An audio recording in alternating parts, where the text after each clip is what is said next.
Hello everyone. সবসময় তো আপনাদের মরিমাপে হচ্ছে রেসিপি দেন, আমি তার ভয়েস করি। আজকে না হয় আমি একটা রেসিপি দিচ্ছি, মানে আমার হাতে বানানো। এটা হচ্ছে মুরগি মাংসের আচার, যেটা আমি কোনোদিনও বানাইনি। এখানে কিছু বেসিক মশলা নিয়ে নেওয়া হয়েছে, তবে একটুখানি ইউনিক যেটা সেটা হচ্ছে যে মেথি। মেথিটা হচ্ছে মেথি। এখানে মেথি নেওয়া হয়েছে, জিরা নেওয়া হয়েছে, লং, এলাচি, দারুচিনি, তেজপাতা নিয়ে ভালো করে ভেজে একটুখানি গুঁড়ো করে নেওয়া হবে। এর মাঝখানে কিন্তু ধনিয়া গুঁড়া ছিল, দেখাতে ভুলে গেছি। তারপরে এখানে কিছু ২৫০ গ্রাম পরিমাণ হচ্ছে মুরগির মাংসের একদম মাংসের যে পিসটা সেটা ছোটো ছোটো করে কেটে নিয়ে একদম লবণ হলুদ মিক্সড করে, মানে লবণ হলুদ দিয়ে ম্যারিনেট করে কিছুক্ষণ রেখে একদম তেল ছাড়া ভেজে নিতে হবে, যাতে করে গায়ের পানিটা একদম শুকিয়ে যায়। জাস্ট কিছুক্ষণ নেড়ে চেড়ে গায়ের পানিটা শুকিয়ে নিলেই হয়ে যাবে। এখানে দেখা যাচ্ছে যে বেশ কিছুটা পানি ছেড়ে দিয়েছে। যাই হোক, এটা শুকানো অবধি আমরা অপেক্ষা করব। এটা তুলে নিয়ে তারপর একটুখানি বেশি সরিষার তেল দিয়ে একটা কড়াইয়ের মধ্যে তার মাঝখানে সেই ভেজে রাখা মুরগিগুলো ভালো করে ভাজার জন্য, ব্রাউন কালার করে ভাজার জন্য দিয়ে দিয়েছি। সাথে কিছু পরিমাণ হচ্ছে রসুনও ছিল। তারপর সেগুলো তুলে নিয়ে এখন হচ্ছে এখানে শুকনো মরিচে ভেজে নেব। শুকনো মরিচ হালকা করে ভাজার পরপরই এখানে আমরা দিয়ে দেব হচ্ছে আমাদের আদা বাটা আর একটুখানি রসুন বাটা, মানে ১ টেবিল চামচ আদা বাটা, ১ টেবিল চামচ রসুন বাটা। আমি যেখান থেকে রেফারেন্স হিসেবে রেসিপিটা নিয়েছিলাম সেখানে বলেছিল যে আচারের মধ্যে ম্যাক্সিমাম হচ্ছে মশলাগুলো একটু বেশি দিলে নাকি ভালো হয়। যাই হোক, আমি প্রথমবার ট্রাই করছি, যদি আপনারা এটা পেরে থাকেন। যদি কোনো আমার ভুল হয়ে থাকে তাহলে সেটা ক্ষমাসুন্দর দৃষ্টিতে দেখবেন, আই থিঙ্ক সো।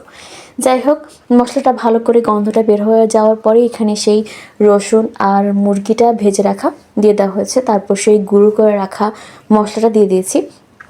এখানে একটুখানি ব্যাপার খেয়াল রাখতে হবে যে মাংসের পরিমাণ অনুযায়ী কিন্তু মশলা দিতে হবে। মশলা যদি এই গুঁড়ো মশলাটা যদি বেশি হয়ে যায় তাহলে কিন্তু আই থিঙ্ক পরে গিয়ে হচ্ছে তিতা লাগে। যাই হোক, অনেকক্ষণ ভাজার পরে এই হচ্ছে আমাদের ফুল রেসিপি। কেমন লাগলো অবশ্যই কমেন্ট করে জানাবেন। এরপর আমি যেটা শেয়ার করছি সেটা হচ্ছে কুমড়ো ফুলের বড়া। প্রথমে কুমড়ো ফুলটাকে ভালো করে বেছে নেব আর কি, ভেতরে যদি কোনো পোকা টোকা থাকে তার জন্য। এখানে গতকালে হচ্ছে বেশ ২ মুঠোর মতো কুমড়ো ফুল নেওয়া হয়েছিল। এগুলোকে আমি এখন ভাজবো। ভেতর থেকে যেই রেণুটা থাকে সেটা বের করে নিতে হবে, সেটা কিন্তু ভাজা যাবে না। বের করে নিয়ে ভালো করে বেছে তারপর হচ্ছে এগুলো ধুয়ে নিতে হবে। ধুয়ে পানি ঝরার জন্য রেখে দিতে হবে। আমি মাঝখান দিয়ে ভিডিও করতে ভুলে গেছি, যখন আমি গোলাটা বানাচ্ছিলাম তখন হুট করে মনে পড়ছিল। তারপর এখানে বেসন নিতে হয়। বেসন বাসা ছিল না, তার জন্য আমি এটার ডিফারেন্টটা ট্রাই করলাম ময়দা দিয়ে। ময়দা, চালের গুঁড়ো, লবণ, হলুদ, মরিচ আর হচ্ছে ধনিয়া গুঁড়া নিয়েছিলাম। আর খুব ভালো একটা টেস্টের জন্য, ফ্রেগনেন্সের জন্য আমি এখানে কালো জিরা দিয়েছিলাম। যাই হোক, এক এক করে সবগুলো মশলা একসাথে দিয়ে আমি হচ্ছে একটা পাতলা ব্যাটার তৈরি করে নিব। এখানে হচ্ছে বাসার যেহেতু আমাদের বেসন ছিল না, তার জন্য হচ্ছে আমি ময়দা দিয়েছি। আপনারা অবশ্যই বেসন দিয়ে ট্রাই করবেন। তারপর চালের গুঁড়ো দিতে হবে, যাতে একটুখানি ক্রিস্পি হয়। আপনারা চাইলে বেকিং সোডাও দিতে পারেন।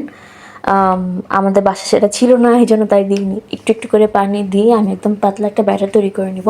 একেবারে পানিটা দিয়ে দিলে পরবর্তীতে একদম পাতলা হয়ে যায়, এটা কিন্তু খেয়াল রাখতে হবে। যাই হোক, একটু পাতলা একটা ব্যাটার তৈরি হয়ে গেছে। এবার হচ্ছে ফুলগুলো ভেজে নেওয়া পালা। এখানে একটা কড়াইতে হচ্ছে বেশ অনেকটা পরিমাণ সয়াবিন তেল দিয়ে নেওয়া হয়েছে। তেলটা ভালো মতো গরম হলে একটা একটা করে ফুল নিয়ে তারপর ব্যাটারের মধ্যে ডুবিয়ে তারপর হচ্ছে আমি কড়াইতে দিয়ে দেব। কুমড়ো ফুলের বড়াটা কিন্তু প্রথমবার ট্রাই করা আমার। যাই হোক, সবাই বলেছিল বেশ মজা হয়েছে।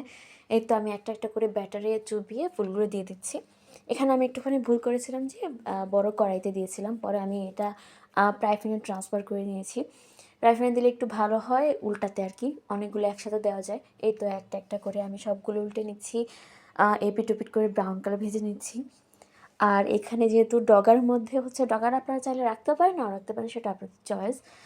ডগার মধ্যে হচ্ছে খুব ব্যাটারটা না লাগাতে একটুখানি ছিটে আসছিল, ব্যাপার না। যাই হোক, এক এক করে সবগুলো আমি ভেজে নিয়েছি।